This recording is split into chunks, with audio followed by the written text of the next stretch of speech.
Here in problem number 78, we're given an equation of a function, and we're told that this function crosses the x-axis somewhere in the interval from 0 to 1, and we're asked to find the slope of the graph at this point.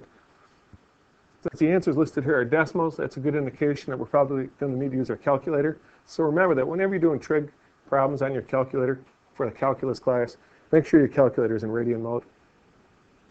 Okay, so you take out your calculator, and I've entered the function just so you didn't have to sit there and watch me type it in.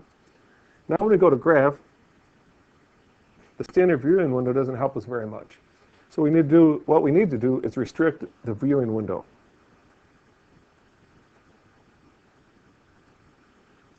So since they told us the interval 0 to 1, we made our x-min 0 and our x-max 1. And because we're just interested to see where this graph crosses the x-axis, we don't need to see a lot of the y values here. We made our y-min -1 and our y-max +1.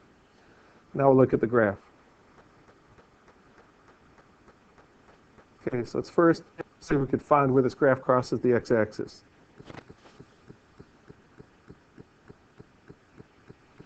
We'll press calc, second trace, and we're looking for the 0, so we'll hit option number 2, and we'll go through the routine. Left bound, we'll put the cursor on the left side of the 0, hit enter. Right bound, we'll put the cursor on the right side of the 0 and press enter.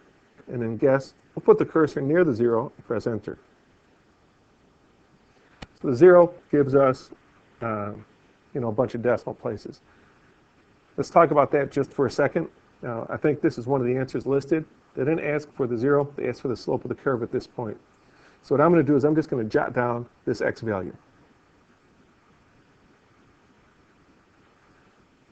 Okay, now the reason we're doing this is that when we go to find the slope of our curve at this point, we can go a couple ways. We can differentiate this function and evaluate it at x is 0.6061193.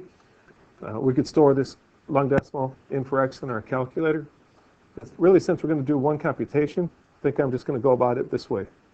I'm going to use the derivative feature on the calculator. So we'll go back to calculate, right? Second trace. And the derivative feature is number 6. And they want us to tell them where to find the derivative. So I'm going to type in our x value, 0.606111193.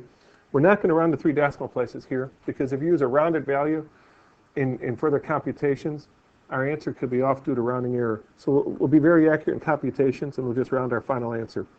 And we see the slope here is given as 2.961 if you round.